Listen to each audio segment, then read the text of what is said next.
उसकी हजूरी के लिए जोरदार ताली, उसकी मौजूदगी के लिए जोरदार ताली, उस बादशाह के लिए जोरदार तालियां जो वाकई में बादशाह, जो वाकई में मुल्कों में से चलता है, उसके लिए जोरदार तालियां। आप और मैं खुश नसीब है कि जिंदा खुदा को मानने वाले हैं। हमारा खुदा कोई लकड़ी में नहीं है या तस्वीर में नहीं है, बल्कि वो हमारे दरमियान में है। Hallelujah, hallelujah. इसी के जिंदा और बाबरकत नाम में आप सबको सलाम। दुनिया में जैसे जैसे वक्त गुजरता जाता है, इंसान और इंसान की सूरत और इंसान भी वक्त गुजरने के साथ काफ़ी सारी चीज़ों में तब्दील हो जाता है। इस दुनिया में रहते हुए बहुत सारी चीज़ें आप बदलते हुए देख रहे हैं, रिश्ते भी बदलते हुए देख रहे हैं। जो आपसे कहते थे मैं बड़ा प्यार करना, बातों दिल करे बड़ा हो गए, वही नफरत करे। इंसान वक्त के साथ कुछ बदल जाता है, तब्दील हो जाता है। जैसे जैसे वक्त खुलता कहते उन्हें बड़ा हो गया, दिमाग खुल गया, ज़हन खुल गया। इंसान भी जैसे वक्त गुजरता है, इंसान भी इसी तरह बदलता रहता है। एक वक्त होता है कि बच्चा होता है, एक वक्त होता है जवानी का टाइम होता है, एक वक्त होता है आगे और उम्र में चला जाता है, चेहरा भी बदल जाता है, बॉडी में भी चेंजिंग आ जाती है। वक्त के साथ सब कुछ बदल जाता है। पर सुनिएगा, अगर कुछ नहीं बदला तो वो आपके और मेरे खुदा का कलाम है। Hallelujah, hallelujah. दुनिया में चीज़ें बदलती रहेंगी। आप देख रहे हैं दुनिया में 2 नंबरी इतनी है कि दूध लेन जाओ, पहला दूध च पानी पाते सन, हुण पानी च दूध पा लेंगे। हर चीज़ के अंदर मिलावट है, खालिश नहीं है। मोहब्बत में भी मिलावट है, कहते कुछ है और करते अंदर से कुछ है और ऊपर से कुछ और दिखते हैं। हर चीज़ में मिलावट है। पर दुनिया में अगर किसी चीज़ में मिलावट नहीं तो ज़बूर नबी कहता है तेरा कलाम 100% खालिस है। कलाम जो है हर वक्त खालिस है। आज के इंसान के पास कलाम पढ़ने का टाइम नहीं है, कलाम पर गौर व फिक्र करने का टाइम नहीं है। इस दुनिया में हर इंसान, आपको पता है, मैं अक्सर फेसबुक देखता हूँ, हर इंसान की कोशिश ये है कि जिन्हें फेसबुक पे अपनी फोटो अपलोड मैं भी देता हूँ, अपलोड करके देखा मुझे लाइक की नहीं आई। फिर वो कुछ ऐसा बनाना चाहता है कि दुनिया में फेमस हो जाए, कोई मुझे देखे, कोई मुझे जाने। आपको पता है जब पतरस रसूल यीशु के पीछे जा रहे थे तो बुजुर्ग पतरस ने यीशु मसीह से एक सवाल किया। उसने कहा खुदावन हम तेरे पीछे चल रहे हैं, हमें क्या? आप और मैं भी यहाँ बैठे हैं, यीशु से सवाल है, हमें दुआ कर रहे हैं, प्रस्तुत कर रहे हैं, कलाम सुन रहे हैं, हमें क्या मिलेगा? मैं इसी बात पर गौर कर रहा था कि एक मछेरा है, क्या उसकी रेपो है, क्या वैल्यू है, कौन उसको दुनिया में जानता होगा? मिडिल क्लास है, लो क्लास है, कोई हाई क्लास एजुकेशन नहीं है। मतलब दुनिया में एजुकेशन हासिल की जाती है कुछ नाम बनाने के लिए।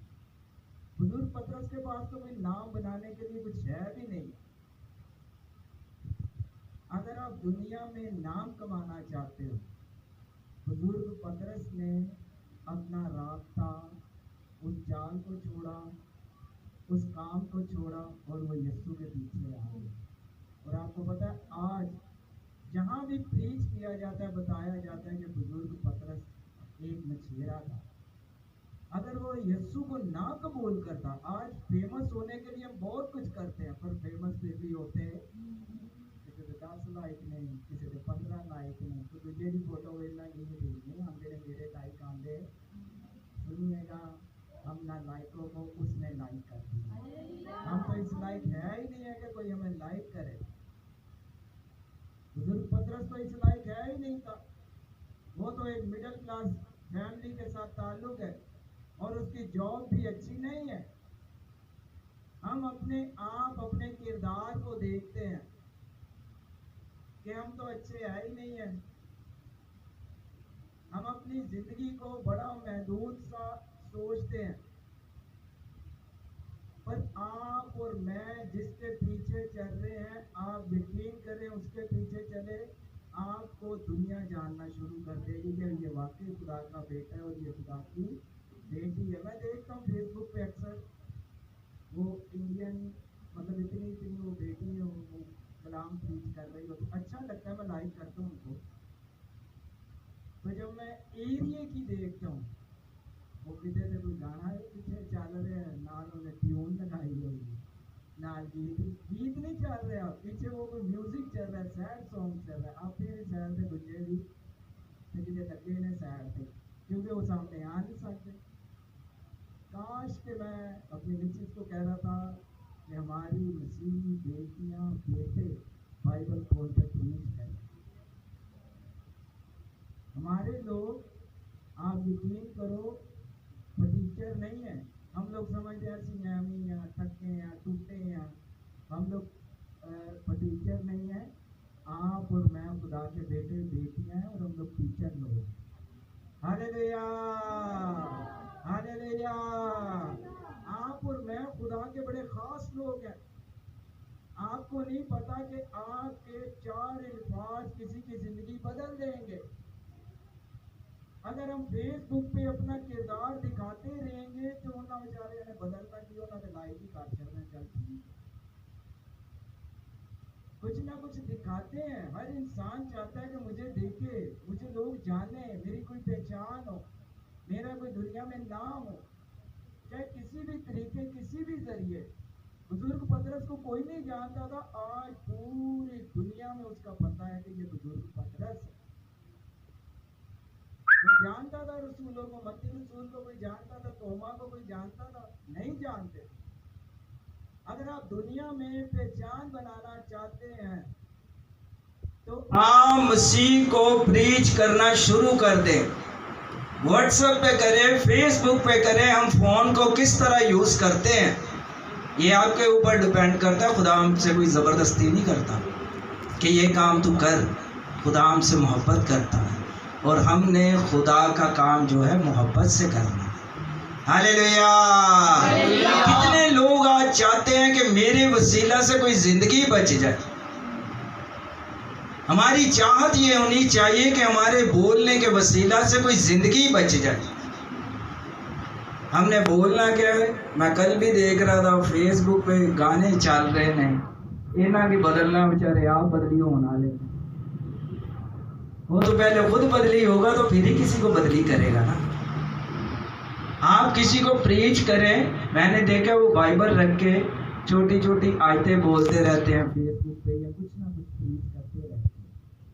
मतलब वो क्यों प्रीच करते हैं कि कोई जिंदगी बच जाए, किसी के दिल पर कोई बात लग जाए, कोई ऐसी बात लग जाए। हम क्या करते हैं, उन्हें गल लगा, उन्हें लगा। अगर किसी ने कुछ कर दी है तो फिर वो नाल स्टेटस को दुखी आ ताकि वो वेखे, फिर कहेंगे मैं तो उन्हें हम चलाया, उन्हें पता नहीं देखिया वेखे, उन्हें पता चलिया वेखे, फिर हम बार बार देखेंगे उन्हें नहीं देखे, फिर सारे हमें स्टेटस देखे। हमारा स्टेटस पता क्या है? हमारा स्टेटस ये नहीं है, आप और मैं खुदा के बेटे और बेटी, हमारा स्टेटस ये है। हालेलुया। हमारा किरदार जो है वो हर काम में मसीह नजर आना चाहिए। अगर हमारे किरदार में मसीह नजर आ रहा नहीं है तो हम कैसे गीत गा रहे हैं, दुआ कर रहे हैं, कलाम सुन रहे हैं? ये 4 अंजीलें हैं, 5वीं अंजील आप और मैं, हमें लोग पढ़ते हैं, ये किस तरह का, फिर वो गवाही देते हैं कि ये भाई ये बहन तो ये करती है, ये चर्च जाते हैं, ये दुआ करते हैं। मैं अक्सर औकात कहता हूँ कि कोई शख्स दुनिया में कामिल नहीं है। खुदा वरना कोई रोबोट ना बना देता, इतनी जान से दौड़े जाएंगे जिधर चाबी कमाता उधर ही होंगे। कोई इंसान दुनिया में कामिल नहीं है। अगर कामिल जात है तो वो खुदा का बेटा यीशु मसीह है। हम उसमें रह के कामिल हो सकते हैं, हम उसके साथ चल के कामिल हो सकते हैं, वैसे कामिल हम बन ही नहीं सकते। लेकिन ईमान के बानी और कामिल करने वाले यीशु को तकते रहो। जब हम यीशु मसीह पर निगाहें लगाएंगे तो फिर ही हम कामिल हो सकते हैं। अगर हम यीशु पर निगाहें नहीं लगाएंगे तो कामिल हो सकते हैं हमें। आइए मेरे साथ देखते नए ऐतनामा में से मत्ती की अंजील और उसका 41वां बाब और 6वां बाब और आयत नंबर 41 41 आयत।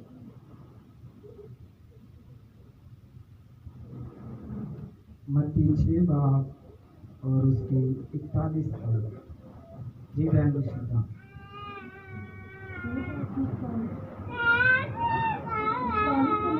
अच्छा जी जी जी सॉरी 14 6 बाब की 14।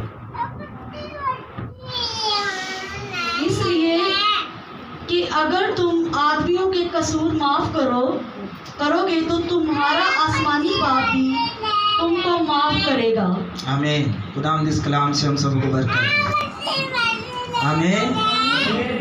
यहाँ ये किसी नबी या रसूल की बात नहीं है, ये यीशु मसीह खुद फरमा रहे हैं अगर तुम आदमियों के कसूर माफ करोगे के अगर तुम आदमियों के कसूर माफ करोगे। पहली बात ये है कि अगर तुम करोगे, अगर मगर नहीं, अगर तुम ये काम करोगे तो तुम्हारा आसमानी बाप भी। यीशु मसीह ने आए हमारे बाप में क्या सिखाया? आए हमारे तू जो यीशु मसीह खुद कह रहे हैं अगर तुम आदमियों के कसूर माफ करोगे तो तुम्हारा आसमानी बाप भी तुम्हारे कसूर माफ करेगा। लफ्ज जो इस्तेमाल हुआ वो है आदमियों के, मतलब इंसान के। आज का मेरा टॉपिक है माफी के ताल्लुक से। अगर हम किसी को माफ नहीं करते, अगर हमारे दिल में खुदी है, नफरत है,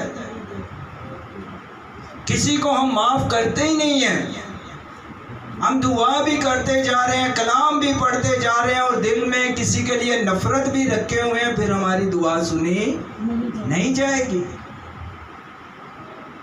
यीशु मसीह ने फरमाया अगर तेरा भाई तुझसे नाराज है, अगर तू कुर्बान गाह पर जाता है कुर्बानी करने के लिए, तो तुझे याद आ जाए तो तू अपनी कुर्बानी जो है वहीं छोड़ दे। छोड़ने से मुराद ये नहीं कि तू वो कुर्बानी गुजार नहीं, तू कुर्बानी गुजार, पर तू वहां रख दे और तू पहले जाकर अपने भाई को मिला, अपने भाई से तू पहले गले मिल और उससे माफी मांग। और आज खानदानों के अंदर यही चल रहा है कि हम एक दूसरे को माफ करते, इन्हें मेरे ना ऐ कीता तो मैं भी ये देना। सुनिएगा, यीशु मसीह को एक तमाचा पड़ा, उसने दूसरा गाल भी आगे किया। ये बड़ा मुश्किल काम है, माफ करना बड़ा मुश्किल काम है। बाहर तो दूर की बात है, घर के अंदर ही एक दूसरे को माफ नहीं किया जाता। जब हम माफ करेंगे, यकीन करें आपको शिफा मिल जाएगी। हम ना माफ नहीं करते तो शिफा नहीं मिलती, माफ नहीं करते बरकत नहीं मिलती, माफ नहीं करते इसलिए हम ज़हनी डिप्रेशन का शिकार रहते हैं। और यीशु मसीह ने खुद फरमाया है कि तुम एक दूसरे को क्या करो? माफ करो। ये बड़ा मुश्किल काम है माफ करना, कहना बड़ा आसान है। अक्सर औकात जाओ किसी की लड़ाई हो जाए, सुलह करवाओ, गले तो मिलेंगे पर गले के अंदर नफरत पाई हुई। जहाँ मैंने की किया बाद ही जो कहन हूँ तो मैं कर दिता, बाद तेन पूछा ऐ तो हूँ आए सन तो मैंने मेरी मजबूरी है, मैंने माफ़ करना पै गया। हमारी माफ़ी कैसी होती है? अभी आ गया इन्हों की वजह तो मैं माफ़ कर देना, पर बाद ही जो तेन की कराँगा, यानी कि दिल के अंदर माफ़ी नहीं है। और आपका और मेरा मुनज्जी जो ये तालीम दे रहा है कि माफ़ करने की, आप सुनिएगा उसके साथ क्या क्या हो गया। पर उसने स्लीप पर क्या कहा? ऐ बाप इन्हें माफ कर। क्या कर इन्हें माफ कर। वरना इतनी ज्यादती होने के बाद हमारे लिए कोई ज्यादती क्या है? लेडीज का क्या मसला है? इन्हें भांडे नहीं धोते थे मैं देना किया, मेरे कपड़ियां दी वारी सी, इन्हें कपड़े नहीं धोते थे मैं देना किया, घर च खलारा पिया मैं झाड़ू मारनी है झाड़ू मार दी, तो बंदियां दी नाराजगी की है, इन्हें मेरे नाल ऐ कीता तो मैं भी ये देना, उसमें और उसमें हम में क्या फ़र्क रह जाएगा? मसीही लोगों का तो किरदार ही ऐसा, तू ना कर बल्कि तू नहीं भी हाथ लगा मैं कर लेता हूँ, मैं कर लेती। मसीह जो है किरदार एक अलग किरदार है। कलाम में लिखा है जो डाली झुकती नहीं है, हम झुकते ही तो नहीं है, ये आकड़ के खलो रहे हैं, तू कर मैं करना, मैं ही रोज करना वहाँ तू करता, हर काम मेरे जुम्मे लगाया, तू कोई काम करती या करता। ऐसे खुदा कभी भी हमारी कुर्बानी को कबूल करेगा। हम दुआ करते रहे, कलाम पढ़ते रहे, खुदा कभी भी माफ़ करेगा। हम कहते हैं खुदा हमें माफ़ कर दे। जिसने ये तालीम दी है कि माफ़ कर दो, उसने पहले खुद माफ़ की है। यानी उसको कोड़े मारे गए, आंखों पर पट्टी बांध दी गई, दुख दिया गया, जिल्लत उठानी पड़ी। इतनी जिल्लत के बावजूद यीशु चाहता तो आसमान से फरिश्ते नाजिल होते तो उन सबको उसी टाइम ख़त्म कर देते, पर यीशु मसीह ने ऐसा किया। लेकिन वो खामोश रहा। वो क्या रहा? खामोश रहा। जो बंदा खामोश रहता है बर्दाश्त करता है, लेकिन जो कोई आखिर तक बर्दाश्त करेगा उसे जिंदगी का, पर बर्दाश्त करना बड़ा मुश्किल है, अंदर उबलना शुरू हो जाता है। कोई 2-3 घंटे तुम बर्दाश्त कर लोगे, घंटे बाद जिमें हांडी उबलना शुरू हो जाती है, चाह उबल उबल के बाहर आती है ना, उमें गुस्सा उबल के बाहर आना शुरू। जब तक हम बर्दाश्त नहीं करेंगे, माफ़ नहीं करेंगे, खुदा कभी भी हमें ब्लेस करेगा। खुदा का हर काम का एक तरीक़ेकार है। आइए एक और हवाला मेरे साथ देखते हैं, इसी में रहिएगा। मत्ती की इंजील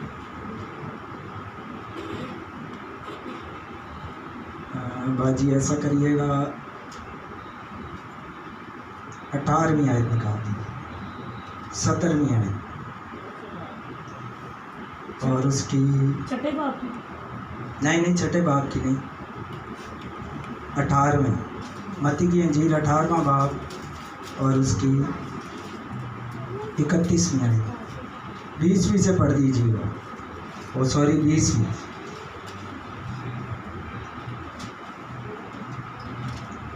क्योंकि जहाँ 2 या 3 मेरे नाम से इकट्ठे हैं वहाँ मैं उनके बीच में हूँ। उस वक्त पतरस ने पास आकर उससे कहा, ऐ खुदावंद, अगर मेरा भाई मेरा गुनाह करता रहे तो मैं कितनी दफ़ा उसे माफ़ करूँ? क्या 7 बार तक? यीशु ने उससे कहा, मैं तुझसे ये नहीं कहता कि 7 बार, बल्कि 7 दफ़ा के 70 बार तक। कितनी दफ़ा माफ़ करना है? 7 के 70 बार। और यहाँ तो कोई एक गलती हो जाए, वहाँ तो जुदाइयाँ इतनी लंबी पड़ जाती हैं कि मैं यदि शक्ल देखना पसंद करता, मैं यदि शक्ल देखनी कभी भी, इतनी लंबी जुदाइयाँ पड़ जाती हैं। और खुदा क्या फरमाता है? बुजुर्ग पतरस ने यीशु मसीह से सवाल किया कि अगर मेरा भाई गलती कर ले तो मैं उसे कितनी दफ़ा करूँ माफ़? कितनी दफ़ा उसने कहा है माफ़ करूँ? यीशु मसीह ने तो कहा है तू 7 के 70 दफ़ा माफ़ कर। बुजुर्ग पतरस ने तो 7 दफ़ा का कहा है। यानी अगर गलती हो गई है फिर माफ़ कर, गलती हो गई है फिर माफ़ कर। पर यीशु मसीह ने क्या फरमाया है कि तू 7 बार नहीं, 7 के 70 दफ़ा माफ़ कर। मसीही तालीम ये है कि माफ़ करना। जब बुजुर्ग यूसुफ को उसके भाइयों को हसद हो गया कि उसका बाप उससे प्यार करता है और बाकियों को प्यार नहीं करता, तो बुजुर्ग यूसुफ के भाइयों ने क्या काम किया? उसको खड्डे में डाल दिया कि ये जो बंदा है इसी से हमारा बाप प्यार करता है, बाकियों से प्यार करता। खुदा भी उन्हीं से प्यार करता है जो खुदा से प्यार करते हैं। हालेलुया। अगर हम खुदा से प्यार करते हैं तो खुदा भी हमसे प्यार करता है। बुजुर्ग यूसुफ जो है वो अपना बाप जो है उसका, वो उससे प्यार करता है, वो भी उससे प्यार करता है। ये नहीं कि बाप उनसे प्यार नहीं करता, उनसे भी करता है, पर वो किरदार मिजाज में खुदा के रिलेशन में रहने वाला और वो ख्वाबों की ताबीर बताने वाला, खुदा ने उसे ये तोड़ा दिया हुआ था। आज के हर इंसान के पास खुदा ने कोई ना कोई तोड़ा रखा है। कईयों के पास तो तोड़ा है तो कईयों के पास थोड़ा है।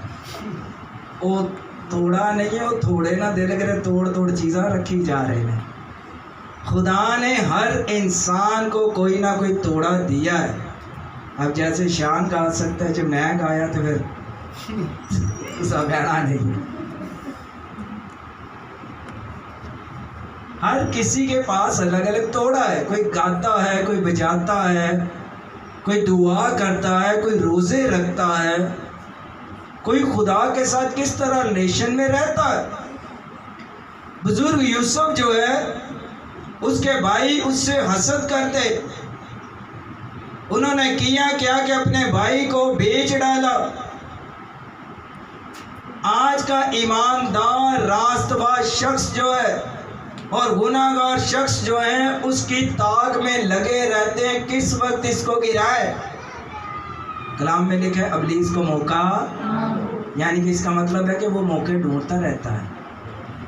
अबलीस हमारी ज़िंदगी के अंदर मौके ढूंढता रहता है। एक क्या वाले मौके नहीं जड़े निकले ने, कि दया वाले मौके समझो, वो दूसरे मौके ढूंढता है कि कब इसको गिराऊं, कौन सी कमज़ोरी है इसकी। और जो इंसान की कमज़ोरी होती है ना, अबलीस आपको वही दबाएगा कि तेरे में ये वीकनेस है, तेरे में ये मसला है, आपकी ज़िंदगी में ये प्रॉब्लम है, ये कभी भी ठीक नहीं हो सकती। अबलीस यही करता है, वो मौके ढूंढता है, उसी में दबाता रहता है, इसीलिए इंसान डिप्रेशन में रहता है। अबलीस कहता है तू दुआ करता है, प्रस्तिश करता है, हमद करता है, चर्च भी जाता है, पर तेरा मामला वहाँ का वहीं है। तेरी बीमारी जितने है वो तेरी, वो तो है दी बीमारी, क्या फ़ायदा तेरा चर्च जाने का, दुआ करने का। ये अबलीस टॉर्चर करता है इंसान। जब आप यीशु नाम से खड़े हो जाते हैं ना, तो आपके लिए पहाड़ भी मैदान हो जाएंगे। यीशु नाम से खड़े हो जाएंगे, आपके लिए मुश्किल काम भी आसान होना शुरू हो जाएंगे। बुजुर्ग यूसुफ को खड्डे में डाल दिया, बेच दिया मिस्रियों के हाथ में।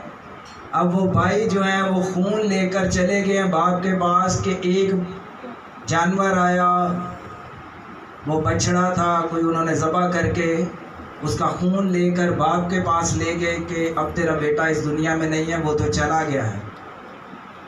वो जो बछड़ा ज़बह हुआ है, आपको पता है कौन है? वो बछड़ा जो है खुदा का बेटा यीशु मसीह जाहिर करता है। वो भी बाप का खून लेके किब्रिया की दाहिनी तरफ ले गया, वहाँ जाके ले गया। अब्रानियों के खत में लिखा हुआ है वो हमारी शिफायत करता है, हमारी शिकायत नहीं है। वो हमारी शिफायत के लिए हर वक्त जिंदा है, वो हमारी शिकायत नहीं करता किसने ये करा, ये करता है। वो एक ही बात कहता है कि मैंने इनके लहू बहाया और है बाप इन्हें क्या कर, माफ़ कर। जब वो कह रहा है माफ़ कर, तो हमें भी काम है एक दूसरे को क्या करना। कहते हैं जी ने घर जाके पता नहीं करा ना करो।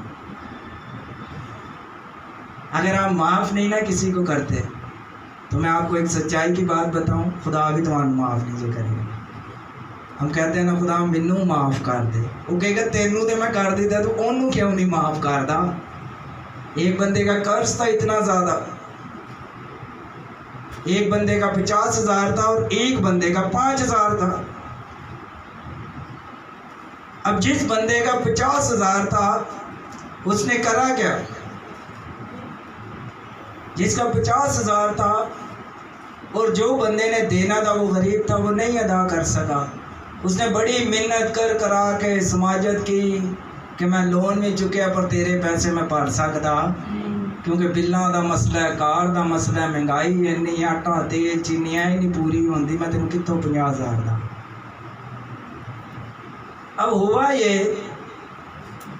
कि जिस बंदे का 50,000 था उसको उस पर तरस आए उसने उसका 50,000 माफ कर दिया। उसने बोला जा यार कोई गल नहीं, जा तुझे माफ कर दिया। अब जिसका माफ हुआ है ना, आगे उस बंदे ने एक बंदे से 5,000 लेना था। अब जिससे 5,000 लेना था वो सीधा उसके दरवाजे पे गया, उसने बजाया, यार 2 महीने हो गए जदों घर आना ਉਹਨੇ ਤੂੰ ਮਿਲਦਾ ਘਰ, ਕਦੀ ਤੇਰਾ ਭਰਾ ਲੈ ਆਇਆ ਸੀ ਹੁਣੇ ਬਾਹਰ ਹੁੰਦਾ ਤੂੰ ਅੰਦਰ ही टीवी देखता ਹੁੰਦਾ। मैं जब भी तेरे घर पे आता हूँ तू मेरे आगे गोली करा देना। मैं घर एक दिन वो पकड़ा गया, उसने कहा भाई मेरा 5,000 वापस। मैं तुझे दे दूंगा, मैं बड़ा मजबूर, मैं बड़ा फंसा हूँ। उसने बोला नहीं, मेरा 5,000 अभी का अभी दे। वहाँ वो 50,000 उसने माफ कर दिया। अब इसने 5,000 जिससे लेना है उन्होंने नहीं छाड़ लिया।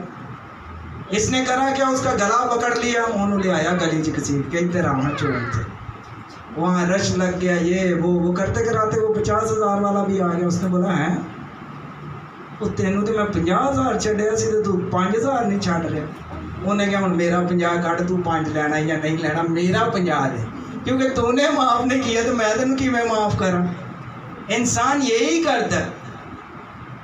उसने कहा अगर कोई आदमियों के कसूर माफ करेगा तो तुम्हारा आसमानी बाप भी तुम्हारे कसूर माफ करेगा। बुजुर्ग यूसुफ जब तक भाइयों के साथ था, ना कभी खुराक की कमी हुई, ना वहाँ कोई मसले मसाइल पैदा हुए, ना वहाँ कभी कोई तकलीफ हुई, क्योंकि बुजुर्ग यूसुफ वहाँ मौजूद था। और जिस घर के अंदर, ख़ानदान के अंदर एक भी रास्तबाज है ना, लूत जब तक सदूम अमूरा में था तो वहाँ तबाही नहीं हुई। जिस घर के अंदर रास्तबाज है, दुआ करने वाला है, उस घर के अंदर बरकत है खुदा की। आज घरों के अंदर दुआ करने वाले नहीं है, कलाम पढ़ने वाले नहीं है, इसलिए घर के अंदर की पई रही है। केले कलैन पंजाबी लोग की कहते हैं, जिथे 2 भांडे होने की होंगे ने, वो धुपन लग्या खड़कते हैं, लड़न वास्ते थोड़ी खड़कते हैं। उन्होंने तो बेचारे खड़क नहीं है जो दुआ नहीं होनी, कलाम नहीं पढ़िया जाना।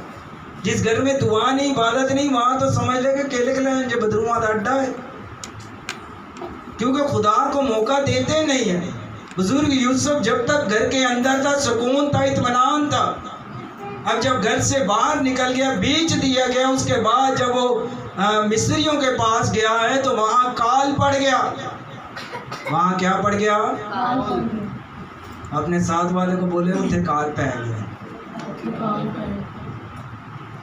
उठे की पै गया?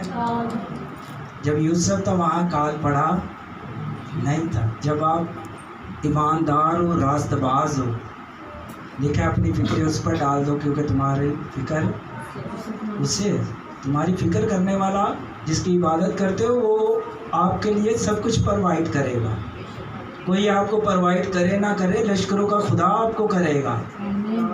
क्योंकि यूसुफ वहाँ था, जब वहाँ से निकला है, दुख तकलीफ तंगी उठा उठा के जेल में रहा, गलत इल्ज़ाम लगे, और ईमानदारों के ऊपर गलत इल्ज़ाम भी लग जाते हैं।